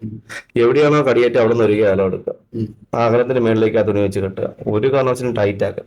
രക്തോട്ടം കുറേത്തെ കരുതി കെട്ടുക. വീണ്ടും 1 കഷ്ണം തുണി കുറച്ചുകൂടെ ഉയരത്തിലേക്ക് കെട്ടുക. ഒരു കാരണവശാലും കൈ ഉയർത്തി വെക്കരുത്, തൂക്കിയിട്ട നീര് വെക്കും. നമുക്ക് ആംബ്യൂട്ടി വേണ്ടിയുണ്ട്, എൻ്റെ വെള്ളം മുറിച്ചിട്ടില്ല, എന്നാൽ നമുക്ക് മുറിക്കേണ്ടി വരും. ഇത് ടൈറ്റാക്കി കെട്ടി വെച്ചിട്ടുണ്ടെന്ന് മുറിക്കേണ്ടി വന്നു. ആദ്യകാലമായിട്ട് ഒന്നും അറിഞ്ഞു അതിന് ടൈറ്റാക്കി കെട്ടി വെച്ചിട്ടുണ്ടെന്ന് മുറിക്കേണ്ടത്. അപ്പോൾ കൈ ഇങ്ങനെ വെച്ച് വയറ്റിന്റെ താഴെ പൊക്കിളിന്റെ ഹാർട്ടിന്റെ താഴെ ഇങ്ങനെ വെച്ച് അദ്ദേഹത്തിനെ ഇരുത്തി ഹോസ്പിറ്റലിൽ കൊണ്ടുപോകാം. അപകടം ഉണ്ടാകുന്നത്. കാലിലാണ് കടിയിട്ട് കാല് കെട്ടി നിവർത്തി വെച്ച് ചാരി ഇരുത്തി ഹോസ്പിറ്റലിൽ കൊണ്ടുപോകും. ചിലപ്പോൾ ഈ സമയത്ത് വെനം സ്പ്രെഡായി കാണും. സ്പ്രെഡായി കിട്ടുന്ന സ്പ്രെഡായിട്ടുണ്ടെങ്കിൽ നമുക്ക് മൂർഖൻ്റെയോ ഒക്കെ കഴിയുകയാണെങ്കിൽ നമുക്ക് ശ്വാസം അടച്ചാൽ പോകും. അപ്പൊ അങ്ങനെ നമുക്ക് മലർന്നിട്ടോ കമിഴ്ന്നിട്ടോ ഈ ഇടതുവശം ചരിഞ്ഞോ കിടക്കാൻ പാടില്ല. ഇടതുവശം ഹാർട്ടിന്റെ ഏരിയ.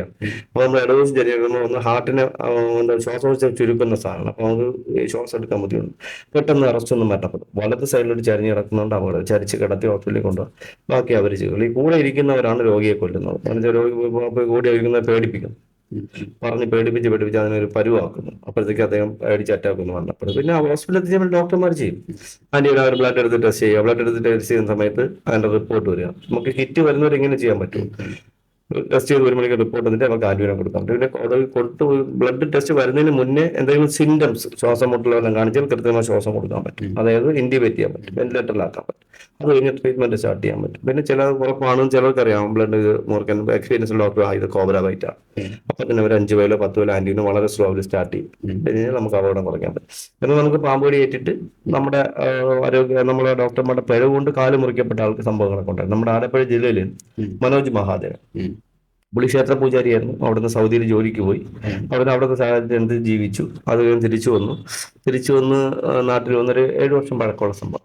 നാട്ടിൽ വന്നു ഇവിടെ ജോലിയൊക്കെ തന്നെ ലീവിന് വന്ന് കുറെ കൂട്ടുകാരായിട്ട് ഒന്ന് വോളിബോളാണ് എന്നാണ് എനിക്ക് തോന്നുന്നത്. വോളിബോൾ കളിക്കാനായിട്ട് വോളിബോൾ കളിക്കാൻ നടുക്ക് കിട്ടുന്ന നെറ്റ് ഒരു സ്ഥലത്ത് കൂട്ടിയിട്ടത്. അത് എടുത്തുകൊണ്ട് വന്നപ്പോൾ അതിലൊരു അണലി ഉണ്ടായിരുന്നു. അത് കാലിൽ കടിച്ചപ്പോൾ തന്നെ അദ്ദേഹത്തിനെ നമ്മുടെ ആലപ്പുഴ ഹോസ്പിറ്റലിൽ കൊണ്ട് ട്രീറ്റ്മെന്റ് ചെയ്തു. ട്രീറ്റ്മെന്റ് ഒക്കെ കഴിഞ്ഞ് വീട്ടിൽ വന്ന് 2 ദിവസം കഴിഞ്ഞപ്പം 3 ദിവസം കഴിഞ്ഞ് ഭയങ്കര സ്മെല്ല് കടി കിട്ടിയ സ്ഥലം. അപ്പൊ അത് ബാൻഡ് ചെയ്തിരിക്കണം, കെട്ടിയിരിക്കണം. അപ്പൊ പുള്ളിക്കാരന്റെ വൈഫ് ഒന്ന് അഴിച്ചു നോക്കിയപ്പോൾ എല്ലാം പഴുത്തളിഞ്ഞിരിക്കുന്നു. അതേ നേരം ഒരു പ്രൈവറ്റ് ഹോസ്പിറ്റലിൽ പോയി കൊണ്ട് കാണിച്ചപ്പോൾ ഇതൊക്കെ നമുക്ക് റെഡിയാക്കി എടുക്കാമെന്നോ കയറ്റി 8 ലക്ഷത്തോളം രൂപ ചെലവാക്കി കാലിന്റെ പാദത്തിന്റെ മേലെ വെച്ച് മുറിച്ചു. പിന്നെ കുറച്ച് ദിവസം കഴിഞ്ഞ് വീണ്ടും കുറച്ചുകൂടെ പഴുത്തു, മുട്ടിന്റെ അവിടെ വെച്ച് മുറിച്ചു. അതായത് നമ്മുടെ ആദ്യത്തെ ട്രീറ്റ്മെന്റ് പിഴവ് കൊണ്ടാണ് പറ്റിയത്. അപ്പൊ അന്ന് ആന്റിബനം ചെയ്തു, പക്ഷെ മുറിവ് ക്ലീൻ ചെയ്ത മുറിവിന്റെ ബാക്കി ട്രീറ്റ്മെന്റ് ഒന്നും നടന്നില്ല. അപ്പൊ അത് വീണ്ടും പൈപ്പ് മേപ്പോട്ടത്. ഇപ്പൊ തൊടയുടെ ഇങ്ങനെ ഇത്രയും മുറിച്ചോളാം. ഇപ്പൊ 28 ലക്ഷം രൂപ ചെലവായി.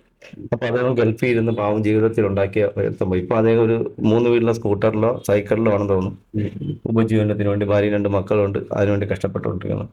എന്തുകൊണ്ട് ആ ഒരു കാലിന്റെ നഷ്ടമായ 1 കോടിയോ അതിന് മേലിൽ വരുന്ന സഹായം എന്തുകൊണ്ട് വനം വകുപ്പ് ഷെഡ്യൂളാക്കി എടുത്തിരിക്കുന്നത് എന്തുകൊണ്ട് വനം വകുപ്പിന് കൊടുക്കാൻ പറ്റുന്നില്ല? അദ്ദേഹത്തിന്റെ ജീവിതമല്ലേ പോയത്, അദ്ദേഹത്തിന്റെ ജീവനല്ലേ, അദ്ദേഹത്തിന്റെ ജീവനാണ് പോയത്. ഇനി അദ്ദേഹത്തിനെ കൊണ്ട് എന്താ ചെയ്യാൻ പറ്റുക? ഒരു കാലില്ലാത്ത ഒരാളിനെ കൊണ്ട് ഇനി പഴയപോലെ ജോലി ജീവിക്കാൻ പറ്റും? എന്തെങ്കിലും ചെറിയ ഉപജീവനം നടത്തിക്കൊണ്ട് മുന്നോട്ട് പോകും. നല്ലൊരു സാമ്പത്തികമുള്ള വീട് 28 ലക്ഷം രൂപ ഒറ്റ അടിക്കാണ് പോയത്. ഈ നമ്മൾ ഈ വനം വകുപ്പ് നമുക്ക് എത്ര രൂപ കൊടുക്കുന്നത്? കൂടി പോയാൽ 50 ലക്ഷം 50,000 രൂപ ട്രീറ്റ്മെന്റ് ചെലവെന്നതാണ്. അങ്ങനെയല്ല. ഞാൻ അതിന് മുന്നേ 2-3 കാര്യം പറയാം. 2-3 പ്രാവശ്യം ഇതിന്റെ നിർദ്ദേശങ്ങൾ മുന്നോട്ട് വെച്ചിട്ടുണ്ടായിരുന്നു. പാമ്പ് കടിയേറ്റ് മരണപ്പെടുന്ന നാട്ടിലാണെങ്കിലും വനത്തിലാണെങ്കിലും ഒരേപോലെ കൊടുക്കണം. പക്ഷെ നമ്മൾ വനം വകുപ്പ് ഒരു കർണാടകത്തിലെ വനം വകുപ്പിൽ വനത്തിലോ തോട്ടത്തിലോ എവിടെ വെച്ചെങ്കിലും ആനയുടെ അപകടത്തിൽ മരണപ്പെട്ട 25 ലക്ഷം രൂപ നഷ്ടപരിഹാരം സ്പോട്ടിൽ അപ്പോൾ പ്രഖ്യാപിക്കുന്നുണ്ട്. വകുപ്പാണ്, നിയമമാണ്. അത് കഴിഞ്ഞ് കുടുംബത്തിലൊരാണ് ജോലി, സർക്കാർ ജോലി, താൽക്കാലികം ടെമ്പററി ഒന്നുമല്ല, സർക്കാർ ജോലി. ഇവിടെ പാമ്പ് കൊടുത്ത കാലം മരണപ്പെട്ട ഇവിടെ എന്തൊരു മണ്ണാങ്കട്ടയാണുള്ളത്? ഇങ്ങനെയല്ല ചോദിക്കേണ്ടത്, വേറെയാണ് ചോദിക്കേണ്ടത്. മീഡിയയാണ് ഞാൻ ചോദിക്കുന്നത്. എന്ത് മണ്ണാങ്കട്ടയാണ് കൊടുക്കുന്നത്? ഈ കഴിഞ്ഞ കുറെ നാൾ മുന്നേ 1 ലക്ഷം രൂപയാണ്, 10 ലക്ഷം രൂപയുണ്ട്. ഇവിടെ കഴിഞ്ഞ വർഷം ഈ വനം വകുപ്പിനോടൊപ്പം നിന്ന് എനിക്കെതിരെ പ്രവർത്തിച്ചുകൊണ്ടിരുന്ന 2 പേര് മരണപ്പെട്ടു. ഒരാൾ സൂയിസൈഡ് ചെയ്തു. നമ്മുടെ ഇവിടെ കുറ്റിച്ചൽ ഫോറസ്റ്റിന്റെ RRT റാപ്പിഡ് റെസ്പോൺസ് ടീമിന്റെ ഓഫീസിനകത്ത് തൂങ്ങി മരിച്ചു. എന്തുകൊണ്ട് തൂങ്ങിയെന്നോ എങ്ങനെ തൂങ്ങിയെന്നോ താൽക്കാലിക ജീവനക്കാരൻ എന്തെങ്കിലും അന്വേഷണം ഉണ്ടായിട്ടുണ്ടോ നമ്മുടെ നാട്ടിൽ? ഒരു ചുക്കുമില്ല, ചുണ്ണാമ്പുമില്ല. എനിക്ക് വനം വകുപ്പിന്റെ അവരോടൊപ്പം ചേർന്ന് എനിക്ക് വളരെ മോശമായിട്ട് പ്രചരണങ്ങൾ നടത്തുക, എനിക്ക് എന്താ പറയുക, വളരെ മോശം പ്രചരിപ്പിച്ചുകൊണ്ടെന്നാണ് നോക്കുക. അങ്ങനെ തൂങ്ങി മരിച്ചു. ഞാനതൊന്നും പരാതി പറയാനൊന്നും പോയിട്ടില്ല. അത് കഴിഞ്ഞ് അത് ഓഫീസിനകത്താണ്. എത്ര പേര് റിപ്പോർട്ട് ചെയ്തൂടെ? എത്ര മീഡിയ ബ്രാക്ക് ചെയ്തൂടെ? എത്ര പത്രത്തിൽ വാർത്ത വന്നു? അതേ സെയിം തന്നെ 2 വർഷങ്ങൾക്ക് മുന്നേ ഞാൻ കൊണ്ടുവരുന്ന വളർത്തിയ ചെറുപ്പക്കാരൻ തന്നെ ഇവരോടൊപ്പം ചേർന്നിട്ട് എനിക്ക് ഒരു വീഡിയോ ഞാൻ പിടിക്കുന്നതിനെ കുറിച്ച്, പാമ്പിനെ പിടിക്കുന്നതിനെ കുറിച്ചൊക്കെ വളരെ മോശമായിട്ട് വീഡിയോ ചെയ്തിട്ട് ഞാൻ കാണാനും പോയിട്ടില്ല, പരാതിയും പറയാൻ പോയിട്ടില്ല. അദ്ദേഹത്തിന് കഴിഞ്ഞ 2 വർഷം മുന്നേ പൊന്മുടിയിൽ കാട്ടിനകത്ത് വെച്ച് പാമ്പ് കടിയിട്ട് മരണപ്പെട്ടു. പൊന്മുടി കാട്ടിൽ സന്ധിക്കുന്നത് എന്തിനു പോയി? ആരൊക്കെ ഉണ്ടായിരുന്നു? ആറാട്ടി വണ്ടിയിലായിട്ട് പോകുന്നത്, സർക്കാർ വണ്ടിയിലാണ് പോകുന്നത്. കൂടെ ആരൊക്കെ ഉണ്ടായിരുന്നു? എന്തുകൊണ്ടാണ് കാട്ടിൽ വെച്ച് പാമ്പടി കിട്ടാൻ കാരണം? ഞാൻ ഈ 39 വർഷം കൊണ്ട് പാമ്പിനോട് ഏകദേശം ഒരു 55,000 പാമ്പുകളെ പിടികൂടി കാട്ടി. വനമില്ലാത്തതിന്റെ നാട്ടിലും വനമുള്ളതിനെ കാട്ടിലും വിട്ടിട്ടുണ്ട്. കാട്ടിനകത്ത് പോകുന്ന സമയത്ത് എന്തുകൊണ്ട് അവിടെ വെച്ച് കടിപ്പനോട് വെച്ച് കടി കിട്ടി? അങ്ങനെയാണ് കടി കിട്ടിയ സമയത്ത് അവർ എത്ര സമയം കൊണ്ട് ഹോസ്പിറ്റലിൽ എത്തിച്ച് മെഡിക്കൽ കൊണ്ടുവന്ന് ഞാൻ കയറി കണ്ടപ്പോഴത്തേക്ക് അദ്ദേഹത്തിന്റെ അവസ്ഥ വളരെ മോശം. അന്ന് രാത്രി അദ്ദേഹം മരണപ്പെട്ടു. അപ്പൊ ഫസ്റ്റ് റിപ്പോർട്ടിൽ എന്താണ് പറയുന്നത്? ഹൈ ആൽക്കഹോളായിരുന്നു. ആൽക്കഹോളായിരുന്നു. ഈ പോകുന്ന വഴിക്ക് ഒരു വഴിയിൽ നിർത്തി ഒരു സിവിൽ സപ്ലൈസ് സാധനം വാങ്ങി. ഏത് വണ്ടിയിലാണ് പോകുന്നത്? സർക്കാർ വണ്ടി. ഇപ്പോൾ ഇതിനെക്കുറിച്ച് എന്തെങ്കിലും അന്വേഷണം ഉണ്ടായിട്ടുണ്ട്? ഞാനിതൊക്കെ വാർത്ത ചെയ്തുന്ന സമയത്ത് ഒരു ടീച്ചർ എന്നെ വിളിച്ചത്, സുരേഷ് ഇങ്ങനെയൊക്കെയാണ്, സുരേഷ് ഒരു കാരണവശാലും ഇതുണ്ടാക്കരുത്, പ്രശ്നം ഉണ്ടാക്കരുത് എന്ന് പറഞ്ഞു. ഞാൻ പറഞ്ഞു ശരി, ഞാൻ ഒരു വാർത്ത കൊടുത്തു, ക്യാൻസൽ ചെയ്തു. 10 ലക്ഷം രൂപ ഇപ്പൊ 10 ലക്ഷം രൂപ കൊടുത്തു സർക്കാർ, ഭാര്യയ്ക്ക് ജോലി കൊടുത്തു. ഞാനതില്ല ഇങ്ങനെയാണെന്ന് പറഞ്ഞാൽ എന്ത് ചെയ്യാൻ പറ്റും? ചേട്ടന് സർക്കാർ എപ്പോഴെങ്കിലും സർക്കാർ ജോലി വാഗ്ദാനം ചെയ്തു? സർക്കാർ ജോലി ഒന്നും വാഗ്ദാനം ചെയ്തിട്ടുണ്ട്. ഗണേശ് വരുന്ന സമയത്ത് താൽക്കാലികമായിട്ട് വാച്ചറായിട്ട് വനം വകുപ്പിൽ ജോലിക്കാറാണ്. അതിനൊക്കെ നല്ല കളിക്കാൻ പോണല്ലേ, സ്വാതന്ത്ര്യമുണ്ടല്ലോ. വാച്ചറായിട്ട് ഞാൻ താൽക്കാലികമായിട്ട് വനം വകുപ്പിൽ ജീവിതകാലം മൊത്തം വാച്ചറാണ്. ജീവിതകാലം മൊത്തമാണ്. എനിക്ക് ഇത്രയും ആൾക്കാരെ ബോധവൽക്കരിക്കാൻ പറ്റും. പിന്നെ എന്തിനു പോകണമെങ്കിലും ഞാൻ മുള്ള മുതലും അവർ ചോദിച്ചിട്ട് പോകാൻ. എനിക്ക് അതുകൊണ്ട് ഞാൻ പഠിച്ച പാഠങ്ങൾ എനിക്ക് മറ്റുള്ള കുട്ടികൾക്ക് ഞാൻ 11,000 ക്ലാസ്സുകൾ ചെയ്തു. ഞാൻ അവിടെ കയറി എനിക്ക് ചെയ്യാൻ പറ്റുമായിരുന്നു. 11,000 ക്ലാസ്സുകൾ ചെയ്തു. എത്ര ഞാൻ 11,000 അവാർഡുകൾ വാങ്ങിക്കും. ഏറ്റവും വലിയ കൂടുതൽ അവാർഡ് വാങ്ങി. വേറെ ആരുണ്ട് ഈ മേഖലയിൽ ഏറ്റവും കൂടുതൽ അവാർഡ് വാങ്ങിച്ചാറുണ്ട്? ഒരാളുമില്ല. എന്നിട്ടും ചേട്ടനെതിരെ ഇങ്ങനെ ഈ ഒരുപാട് പാമ്പ് പിടുത്തവുമായി ബന്ധപ്പെട്ട് ഇപ്പൊ ഈ മേഖലയിൽ ഏറ്റവും പ്രശസ്തനും ആൾക്കാർക്ക് ധൈര്യത്തോടെ ഒരു പാമ്പ് വീട്ടിൽ നിന്ന് ആദ്യം ഓർമ്മ വരുന്ന പേര് തന്നെ ചേട്ടന്റെ ആണ്, വിളിക്കുന്നത് ചേട്ടൻ തന്നെ. അപ്പൊ അതില് ഞാൻ ചില ഇടങ്ങളിലെ കണ്ടത് സുരക്ഷിതമല്ലാത്ത രീതിയിൽ ഷോ കാണിച്ച് പിടിക്കപ്പെട്ടു. അതുകൊണ്ടാണ് ഇപ്പൊ സുരക്ഷിതമായിട്ട് പിടിച്ചുകൊണ്ടാണ് 158 കടി കിട്ടിയത്. ഞാൻ ഒരിക്കലും കൊടുത്ത് ആർക്കും കടി കിട്ടിയിട്ടില്ല. സുരക്ഷിതമായിട്ട് പിടിച്ചുകൊണ്ടാണ് 158 കടി കിട്ടിയത്. ഇതെല്ലാം തട്ടിപ്പാണെന്നേ. ഇതെല്ലാം വൻ മാർക്കറ്റാണ്. ഇതൊരു ലോബിയാണ് ഇതിനകത്ത് പ്രവർത്തിക്കുന്നത്. ഒന്നോ രണ്ടോ ആൾക്കാരുടെ അറിവോടെയാണ് ഇതെല്ലാം. ഇതിനകത്ത് മന്ത്രിക്കോ അല്ലെങ്കിൽ അതിന്റെ താഴെ ചീഫ് വൈൽഡ് വാർഡനൊന്നും ഒരറിവില്ല. ഇതിനിടയ്ക്ക് നിൽക്കുന്ന ആരോ ഈ ആപ്പിലുള്ള ആളുമായിട്ട് കോൺടാക്ട് ചെയ്തിട്ട് അദ്ദേഹത്തിൽ നിന്ന് ഞാൻ ഇപ്പോൾ അടിവരായിട്ട് പറയുന്നു, ആരോ കാശ് വാങ്ങുന്നുണ്ട്. അല്ലെങ്കിൽ ഞാൻ ചോദിക്കട്ടെ, ഇതിന്റെ ഉപകരണം ബുക്ക് ചെയ്യുന്നത് 3,500 രൂപയാണ്. 3,500 രൂപയ്ക്ക് ഉപകരണം വാങ്ങി ഉപയോഗിച്ച് ഇത് കടയിൽ നിന്ന് നമ്മൾ വെൽഡിംഗ് ഷോപ്പിൽ പറഞ്ഞാൽ 50 രൂപയ്ക്ക് ചെയ്ത് തരുന്ന സാധനമാണ്. 50 രൂപയ്ക്ക് ഹൂക്കെന്നുള്ള സാധനം ഇതിൽ മറ്റേ ഹൈ ക്വാളിറ്റി സ്വർണ്ണമൊന്നും വെക്കുന്നില്ലല്ലോ. നമുക്കൊരു ഏജും വളച്ചെടുത്താൽ പോലെ ആർക്കായിരുന്നു. അങ്ങനെ ചെയ്തിട്ടാണ് 148 കടി കിട്ടിയത്.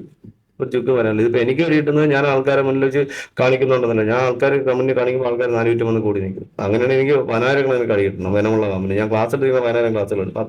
10-11 അവരുന്ന ക്യാമ്പുകൾ ചെയ്തിട്ടുണ്ട്. അതിലുപരി ക്യാമ്പുകളിലൊക്കെ പാമ്പിനെ കാണിക്കാൻ വേണ്ടി അന്നത്തെ വനവകുപ്പ് പെർമിഷൻ തന്നിരുന്നു. മന്ത്രിമാരൊക്കെ പെർമിഷൻ തന്നു. അവരുടെ ഓരോ രാഷ്ട്രീയ പാർട്ടിയിൽ മാറി വരുമ്പോൾ അവരുടെ പരിപാടികളിൽ കൂടെ പങ്കെടുക്കുന്നത്. രാഷ്ട്രീയ പാർട്ടിയുടെ പരിപാടി കൂടെ കൊണ്ട് പാമ്പിനെ കാണിച്ച് ആളിനെ കൂട്ടാൻ വേണ്ടി ഞാൻ ചെയ്തിട്ടുള്ള ആളാണ്.